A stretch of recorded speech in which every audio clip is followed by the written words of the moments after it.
I honestly don't mind the FIFA 23 gameplay this year. I certainly would not say it's perfect. There are other things that could be implemented which will make it better for me. But I also understand that they're not just trying to make a game for one single person. They're trying to get as many people as possible, which means they're also tailoring it to people who don't spend as much time as me on gameplay. They also want them to be involved so that they can pick up the game, start playing, and hopefully enjoy it. And it's what makes gameplay somewhat subjective depending on what type of player you are.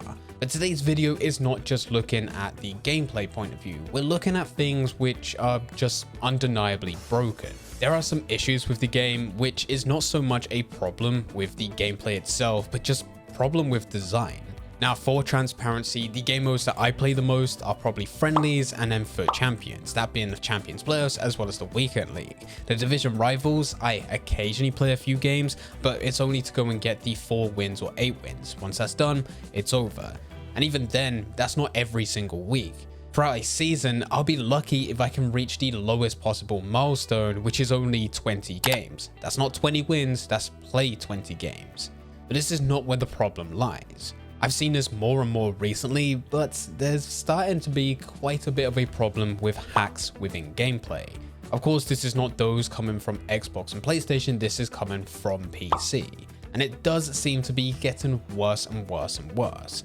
Now, up until the beginning of January, I have not experienced anything. I would go into my games, play what I wanted to. Of course, there was some sweatiness within the gameplay, but you expect that. I was going through FUT Champions playoffs, and I came up to an opponent where I was better than. I'm sorry to say it, and I don't mean to be disrespectful, but I need to line out exactly what happened because I have only got half the recorded gameplay. This is all what I was doing within my spare time, just having fun, kicking back and relaxing. I managed to go 4-0 up before half time. In the second half, I managed to get another goal, making it 5-0 fairly early on. After I scored my goal, my opponent paused the game. But what was weird is that nothing actually happened. The pause was at the top and I was expecting my opponent to quit, but he didn't, and the pause never came. It just default went back to kickoff and it played as normal. But this time there was a slight change. With his kickoff, he passed it round a few times, but whenever I got close, my players would slide tackle without me doing anything. This was certainly weird, but it got weirder. My opponent managed to create a chance from this where he scored. This made it 5-1. And it was at this point in which I opened up my game capture to start recording gameplay. This was the 64th minute, so the majority of the game has gone at this point. But this is also where things got a hell of a lot weirder. I was able to pass it back and have my kickoff, but after that, whenever I pressed the A button, it would just smack it, it would boot it. It was a lob pass. This made it incredibly easy for him to then make it 5-2. I quickly realized that I wasn't able to tackle my opponent because whenever I did get close, it would automatically slide tackle.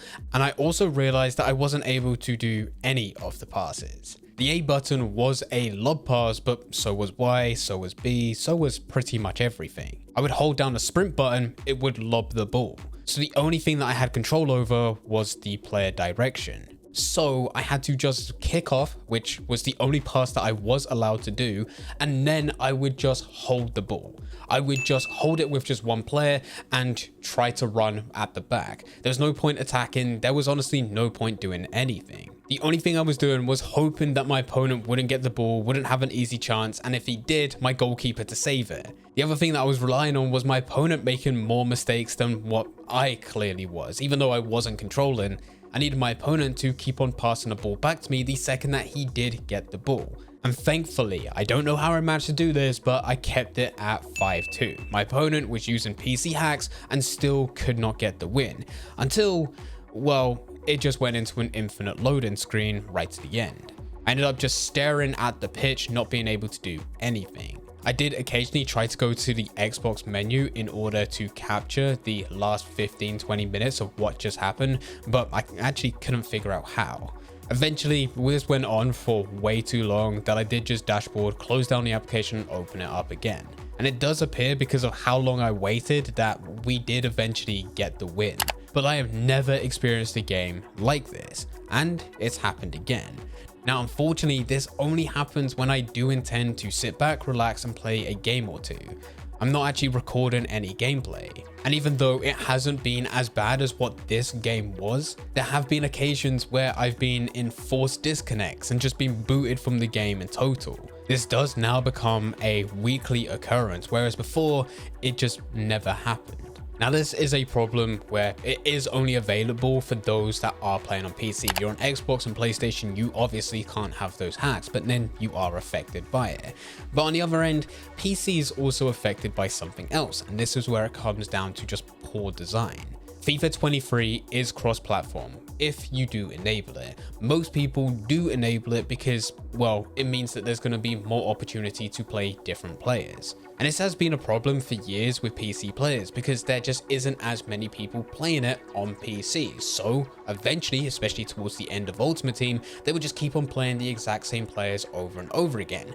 But this is where they have a slight disadvantage because even though it is cross-platform, and even though it's still the exact same gameplay, they also don't have the exact same transfer market. It's cross-platform except for the transfer market itself. Now that may not seem like too much of an issue, but you have to remember that with Xbox and PlayStation, it is considerably cheaper.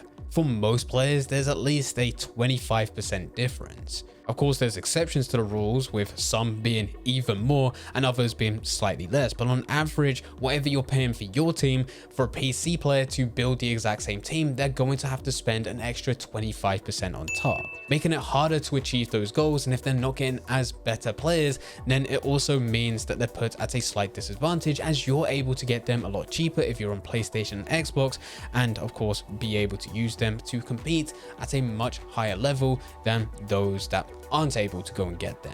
But that's also not the only design problem. And this isn't something that's specific to each platform, this is to everyone. It seems like the community is more frustrated than ever, because every single time you go into a game and it happens to be a draw, maybe they go 1-0 up and then all of a sudden you get back a lucky goal, they're going to forfeit. They'll quit the game and it doesn't count.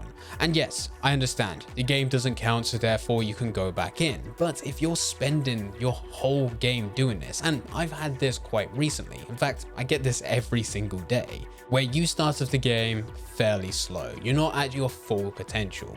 You go 1-0 down, 2-0 down, and your opponent starts to pause the game after he scored, hoping that you would quit, but you're in it for the long run. Once that game unpauses, he manages to go and get a third and a fourth goal, and with every single one, he's watching every single replay, shushing you and doing the most toxic celebrations. But it's the 30th minute, and you're starting to get into the swing of things now. This was only your warm-up game, and you know exactly what to do. You bring it back 4-1, 4-2, 4-3.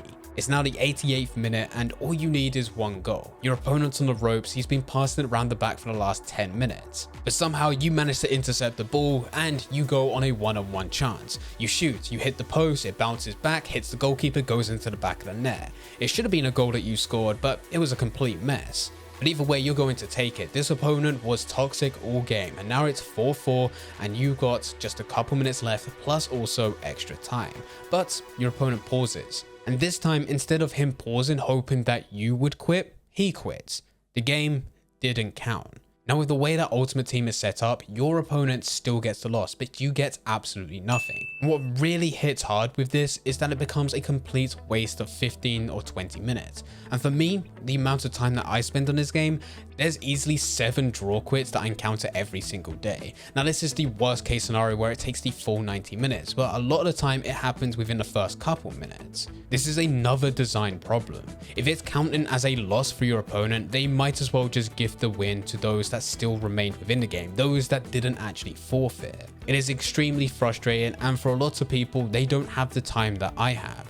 I'm in a very fortunate position where I can spend a lot of time just playing, and the second this happens to me, even though it's very frustrating still, I can just go into the next game and hopefully I'm able to go and win it. But for some people, they may only have time for a game or two, and if that happens in both their games, they're probably not going to spend much time after that. They may just never play the game again. Now I said this right at the beginning of this video, there are a couple game modes which I play more than anything else. This being FUT Champions with the playoffs and the weekend league, and then also friendlies.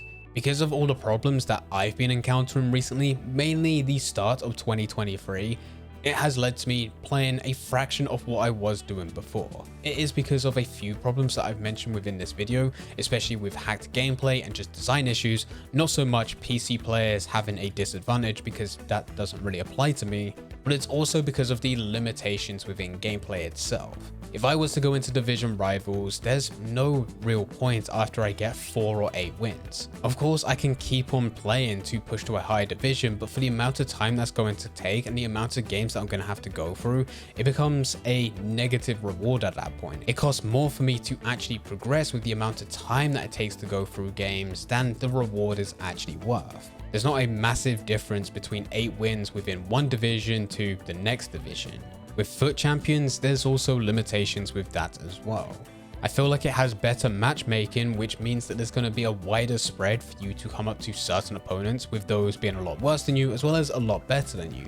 But it's more entertaining for me. The problem is that once you qualify, you then need to wait for the weekend league, and then with the weekend league you do only have 20 games to play, and that's when you are really forced to go into division rivals or squad battles. Squad battles isn't the best, not a massive fan against playing against the AI, and of course with division rivals we just went through those problems, and it is where I'm getting the majority of those draw quits. With all of these new issues, it's led to me playing a fraction of what I was playing before, and I thought it was just me, but it turns out that there's loads of people in the exact same position. But anyway, I thought I would just share my opinion on the matter. Let me know all your thoughts in the comment section down below. Are you experiencing any of the problems that I'm experiencing with hacked gameplay? You come up to PC players who seem to just do forced disconnects or even control your players, because that really did shock me for the first time. Never experienced anything like that ever before. But since then, it has been a weekly occurrence. But anyway guys, I hope you guys did enjoy. If you did enjoy, don't forget to leave a like and subscribe. But for now,